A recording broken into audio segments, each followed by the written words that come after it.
এই শাসনভার রক্ষা করার জন্য শাসককে তার গোপন দুইজন পরামর্শক নিযুক্ত।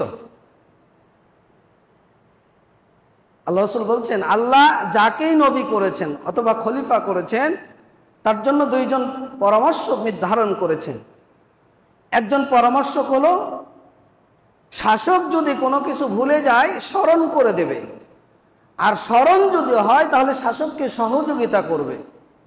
আর একজন পরামর্শক শাসক যদি ভুলে যায় তাকে স্মরণ করে দেবে না, আবার স্মরণও যদি করে দেয় তাহলে তাকে সহযোগিতা করবে না।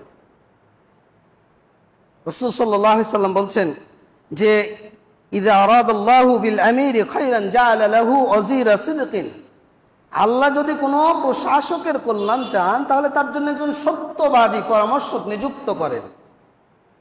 ইন নাসিয়া যাক্কারাহু, যদি শাসক ভুলে যায় তাকে স্মরণ করে দেয়। ওয়া ইন যাকারা আনাহু, শাসক যদি স্মরণ করে তাহলে তাকে সহযোগিতা করে।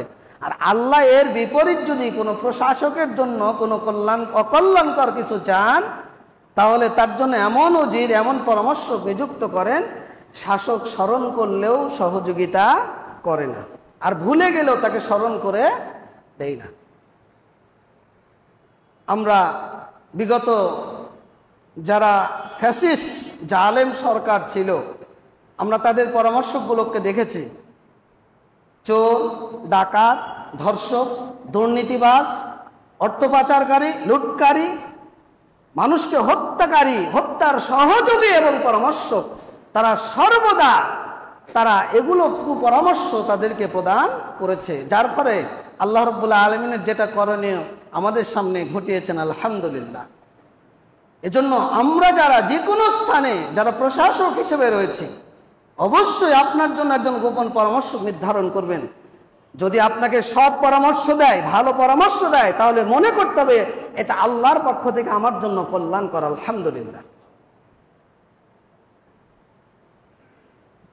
এরপরে